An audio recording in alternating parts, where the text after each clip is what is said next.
and now recorded live at the International Transpersonal Conference. Vision Plants, Transpersonal Challenge with Terence McKenna.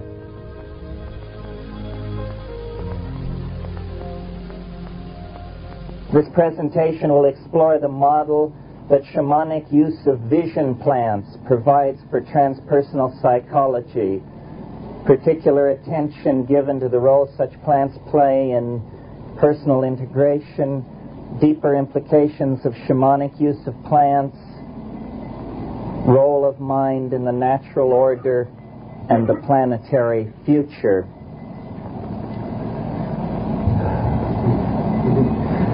Basically, for myself, my involvement with shamanism has been a deepening meditation over now about 20 years. And it seems to me very fruitful because it continues to change and integrate itself ever more deeply into the meaning of reality at large. So that for me, shamanism has become a kind of overarching metaphor for not only personal being in the world, but the historical adventure, the being of the species in the world. So I want to talk about it today, and as an advocate, I want to make it seem indispensable to living a life of right reason in the world. I want to show that without shamanism, the notion of humanism itself is in a kind of jeopardy. And probably most of us can find ourselves in agreement with that. But then I want to leave most of us behind and go further and suggest that this humanness rooted in shamanism is a humanness ultimately rooted in very complex symbiotic relationships with plants and chemicals in the environment.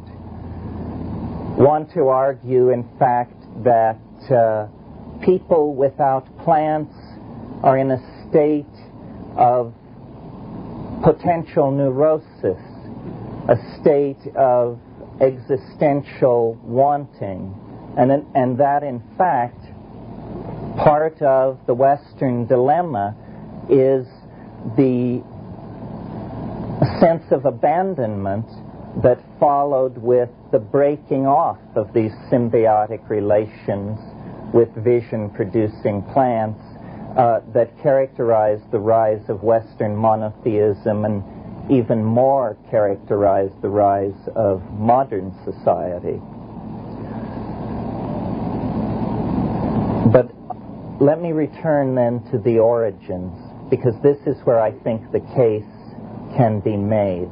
My interpretation of the time we're living through and this amorphous movement that we all somehow in some way are a part of, which calls itself the New Age or what have you. I call it the Archaic Revival. And the reason I call it the Archaic Revival is rooted in my conviction that it is, in fact, a revivifying of the models and energy forms of archaism. And shamanism, then, is suddenly centrally highlighted. Shamanism was the profession ne plus ultra of the Upper Neolithic era. And what was this profession precisely about? Well, it was about exploring the envelope of cognition, pushing against the linguistic membrane of what it was possible to say, symbolize, conceive, and communicate. Now, why should one species, out of all those competing on the earth, attain somehow a kind of mega-adaptive ability that causes a kind of compression of biological time into the phenomenon that we call history? Is it simply, as our theologians have always been forced to conceive, that divine agency entered into the mechanism of the world and somehow set a spark in motion that kindled and grew into humanity?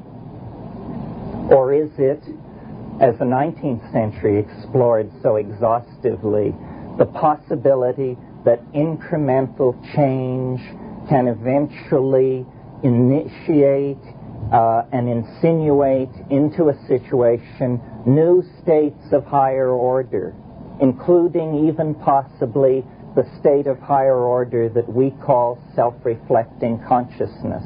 That somehow this is no more than a gradual refinement out of previous states of nature. Well, what I want to suggest is that it is a bit of both of these points of view, the divine intervention and the evolutionary. I think what evolutionary biologists have missed in looking at the emergence of human beings out of the primate phylogeny is, generally speaking, the mutagenic influence of foods. The fact that a fruit-eating arboreal primate, because of a situation of spreading dryness in the environment, evolved into a pack-hunting creature of the grasslands with an omnivorous diet. And omnivores, by their very nature, expose themselves to a very large number of mutagenic influences. I'm speaking now chemically. Mutagenic influences that interfere with correct copying of protein, interfere with spacing of children, lactation, interfere with mentation, psychoactive compounds in the food chain. And it's very interesting that as human beings transform themselves into omnivorous pack-hunting omnivores, you begin to see the first faint stirrings of self-reflection. You begin to get the fire pits and later the chipped flint leavings of earliest Neolithic human tool making. What this says to me is that there was a unique confluence of factors present in the evolutionary situation that were capable of kindling this ontological transformation of what had previously been the animal mind. And what I suggest this factor is, or was, psychoactive plants in the environment, specifically psychoactive plants in the grasslands environment in which human pastoralism evolved in Africa over 1 million years ago. The plant must be African. It must be extraordinarily noticeable in the environment. It must not be a deep forest endemic, because this is not where human evolution was taking place. The only plant which fits this description is a mushroom of the psilocybin-containing variety. And it's very easy to see, I think, that the presence then of psychoactive compounds of this sort in the early human diet set the stage for a number of structural and psychological changes.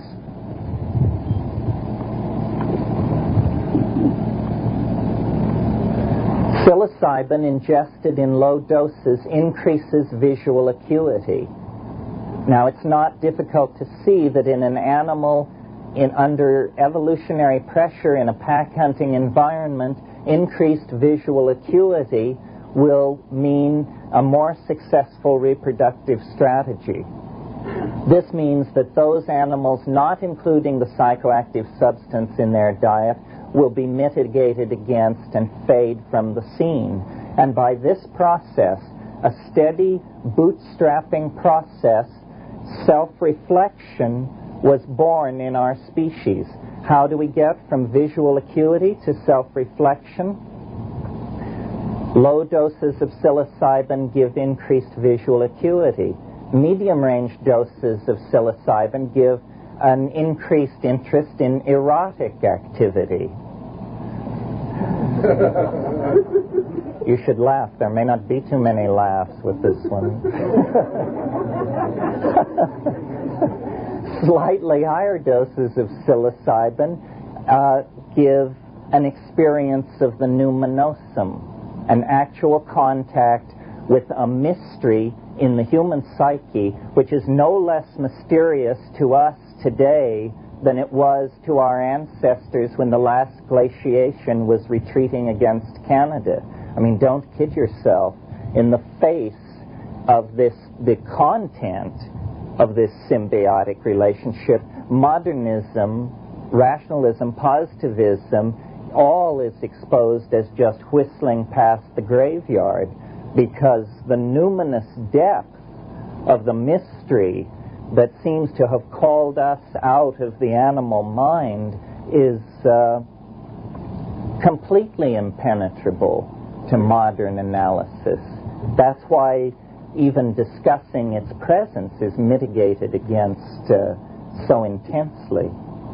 Well, I don't want to spend too much time on this early facet of the emergence thing. I want to move ahead and show that as pastoralism developed, as the domestic relationship between cattle, human beings, and mushrooms settled down into a self-reinforcing cycle of consciousness, language arose, religion arose of the goddess-oriented variety, and the connection of the cow to the goddess is there at the dawn time. There is no question about it. Language seems to have been the particular prerogative of women in the early emergent phases. This is possibly because men were involved in hunting activities where great premium is placed on silent stealthiness, while women were engaged as gatherers in the hunting-gathering phase. Women were engaged in gathering plants.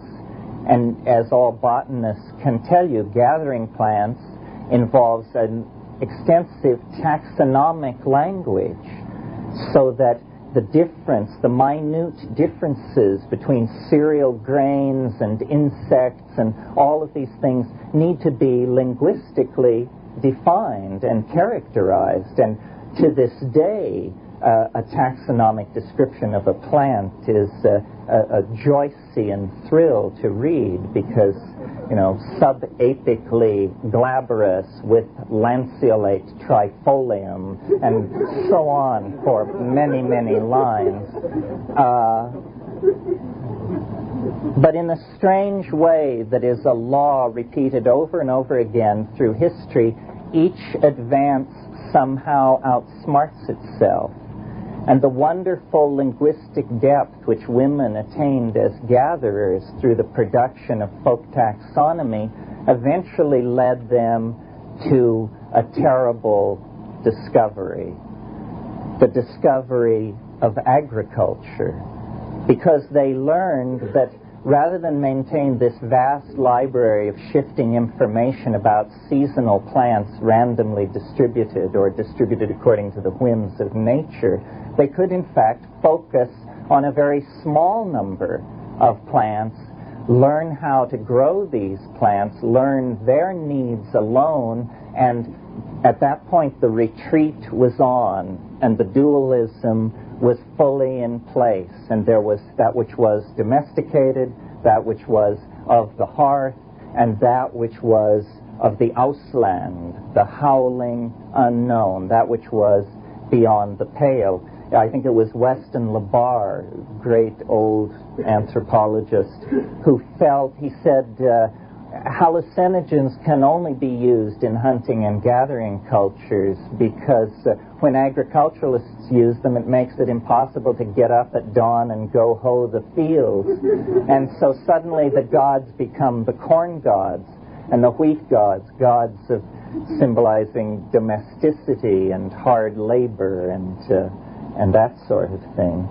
And at this moment of agriculture, which led to overproduction, which led to trade, which led to cities, and so forth, there is a beginning of the breaking away of this symbiotic relationship which had bound human beings to nature to this time. And I don't mean this metaphorically. I mean, I want to be taken seriously as proposing that the ennui of modernity is the consequences of a disrupted symbiotic relationship between ourselves and vegetable nature, and that only a restoration of this in some form is going to carry us into a full inheritance of our birthright as human beings.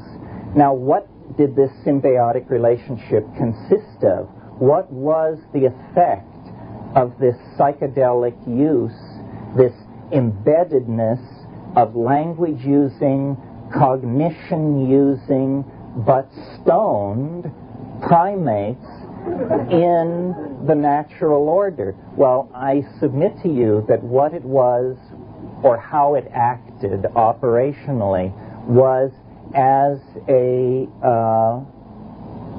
feminizing pheromone, that the continuous exposure to this tremendum, represented by the hallucinogenically induced ecstasy, acted to continuously dissolve that portion of the psyche which, as moderns, we call the male ego.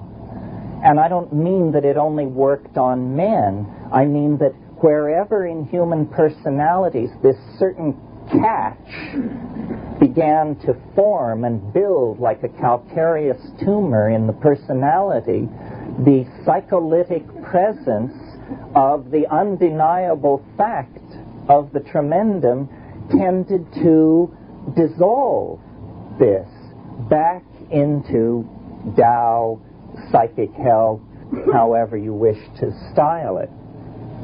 And that the evolution of language then, setting up this movement off into specialization and a movement away from nature, set up the consequences of the ennui which permeates Western civilization. It is only in Western civilization that you get this steady focus on this monotheistic ideal and working out the implications of what is essentially a pathological personality pattern, the pattern of the omniscient, omnipresent, all-knowing, wrathful male deity. No one you would invite to your garden party. It's very interesting that this ideal is the only instance, the only hypostatization of deity that I know of that has no congress with woman. At any point in the theological myth, the God of Western civilization has nothing to do with women. And the presence of the Sophia and the presence of the Mater Dolorosa and all of these things have only been tolerated as heresies in the Western tradition. And it is the Western tradition that has the most continuous break with this symbiotic relationship. In other words, we have wandered into a state of prolonged neurosis because of the absence of a direct pipeline to the unconscious. And we have then fallen victim to priestcraft of every conceivable sort. A similar situation, which may give us some objective perspective on our own, haunts the fate of those portions of Indo-European humanity that went east instead of west. In other words, the whole story of Indian civilization is the story of a masculine, static, hierarchically organized system coming into place in the wake of the loss of the secret of Soma, the loss of the portal to another kind of vegetable gnosis. Well, so provided then that I have made my case and convinced you that this is all gospel, what kind of options are there to someone who believes this? Well, what that means is a brief survey of the anthropological opportunities to explore hallucinogenesis presently afforded by societies living throughout the world. There are, of course, the psilocybin complex discovered by Gordon Wasson, the magic mushrooms of central Mexico, which may have played a role in the Mayan and Toltec civilizations, and the wider-ranging pantropical Stropharia cubensis, Psilocybe cubensis, which originated in Thailand but is distributed throughout the warm tropics. Interesting, all of these shamanically sanctioned hallucinogens are in the indole family, a very narrow family of compounds, with the exception, I almost blew it, with the exception of mescaline, which is in a different family, a kind of amphetamine. But all the others, including the morning glory complex with its LSD-like alkaloids, chenoclavine and ergonomine, the psilocybin complex, which involves, as I said, several pandemic species and many highly indemnized species, especially in the Pacific Northwest, the Iboka cult of Gabon and Western Africa, which is sort of the exotic cousin of all of these things, but nevertheless structurally an indole, and then the short-acting tryptamines and the beta-carbolines. The short-acting tryptamines can be used separately. The beta-carbolines, though hallucinogenic in themselves, are usually used as monoamine oxidase inhibitors to enhance the effect of short-acting tryptamines. This is a highly evolved pharmacology and shamanic complex in South America. One of the peculiar puzzles of shamanic anthropology and ethnobotany is the clustering of hallucinogenic plants in South America. Why are the Old World tropics, the tropics of the Moluccas and Indonesia, not equally rich in hallucinogenic flora? No one can answer this question, but certainly Mesoamerica and the New World seems to be the great home of these things.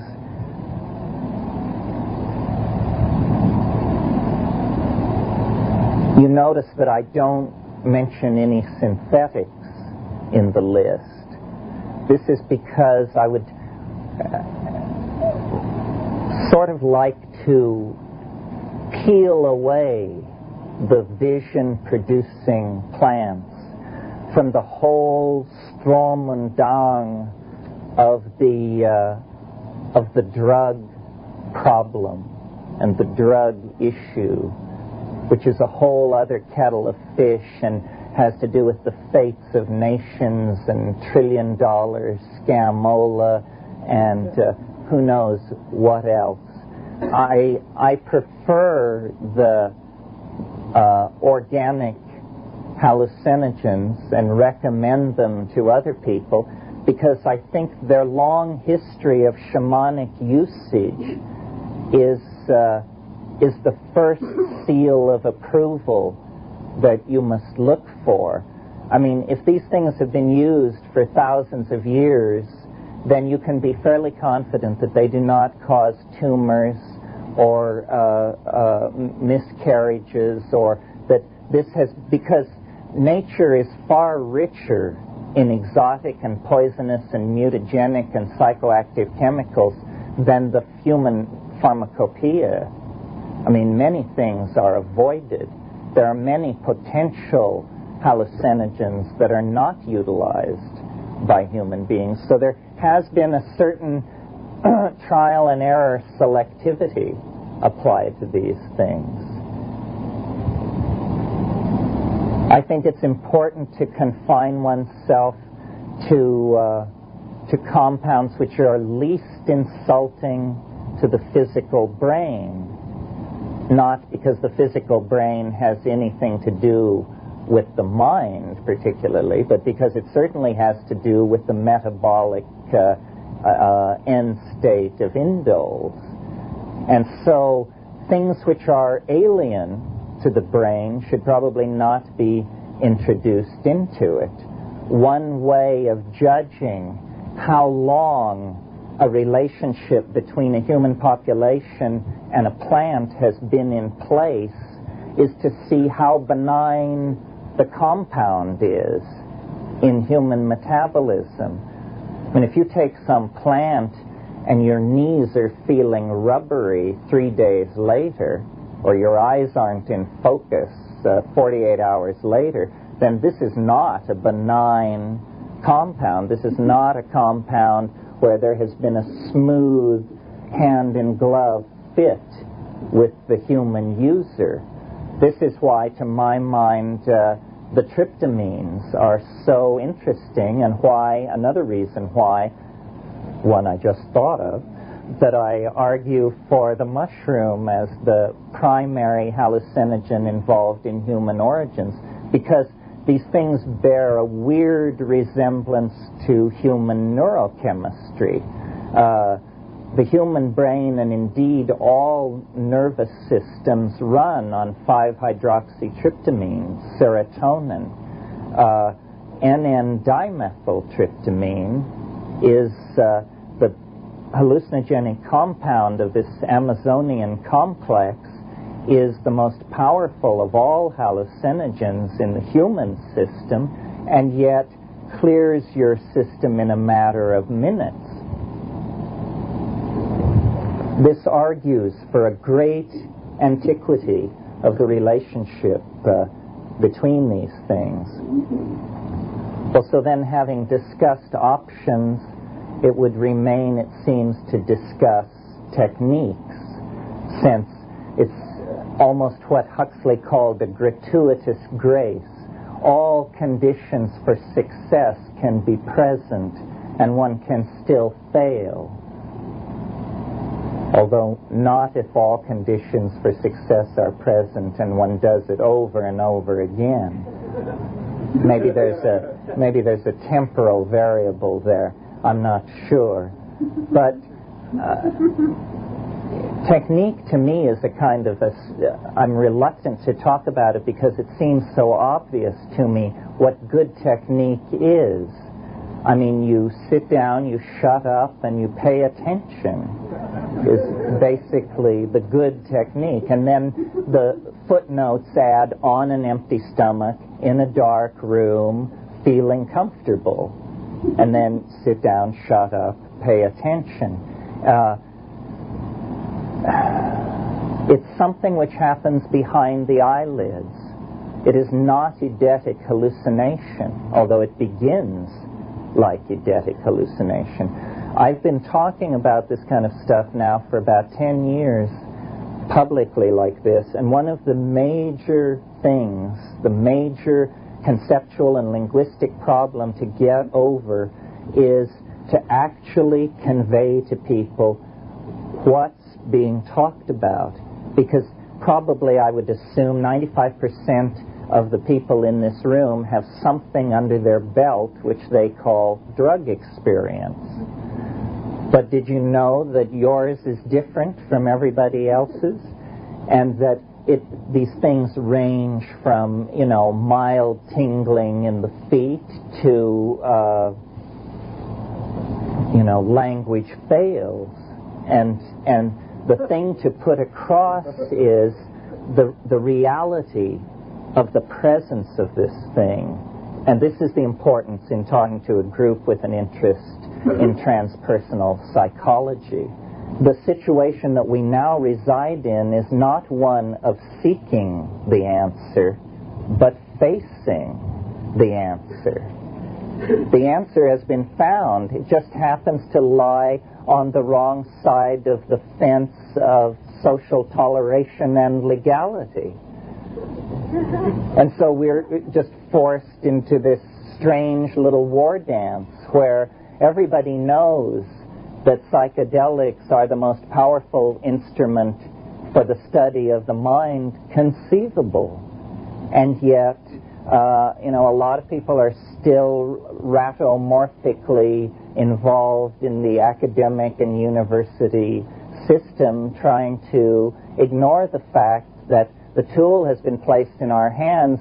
Like the 16th century, when the telescope was invented, we have proven that we are not large enough to take the tool into our own hands without a social and intellectual transformation.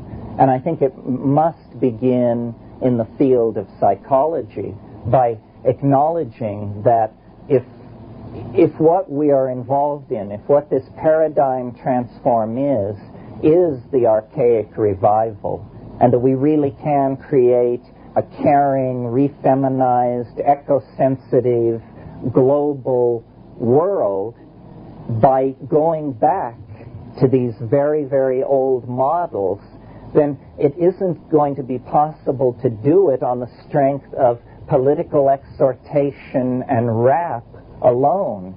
It's going to have to rest on an experience that just shakes you to your roots, that is real and that is generalized and that can then be talked about and dissected.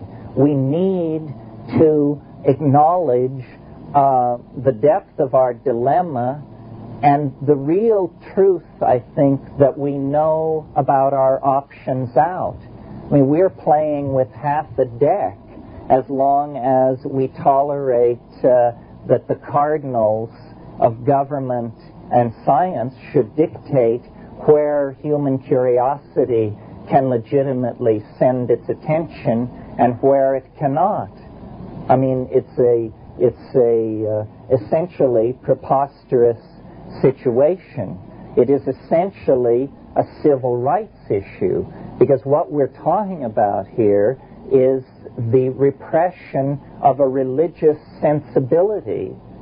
In fact, not a religious sensibility, the religious sensibility, not built on some con game spun out by eunuchs, but based on the symbiotic relationship that was in place for our species for 50,000 years before the advent of history writing, priestcraft, and propaganda. So it's a clarion call to recover a birthright, however uncomfortable that may make us.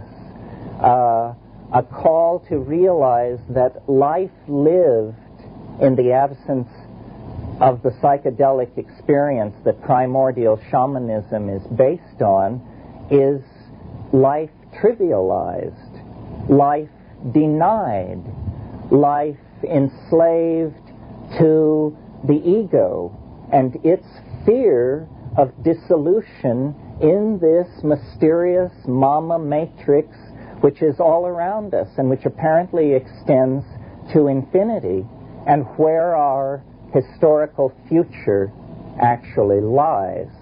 This is the other thing. It is now very clear that techniques of mind, human interfacing, pharmacology of the synthetic variety, all kinds of manipulative techniques, all kinds of data storage, imaging, and retrieval techniques, all of this is coalescing toward the potential of a truly demonic or angelic kind of self-imaging of our culture. And the people who are on the demonic side are fully aware of this and hurrying full tilt forward with their plans to capture everyone as a 100% believing consumer inside some kind of beige-furnished fascism that won't even raise a ripple. So,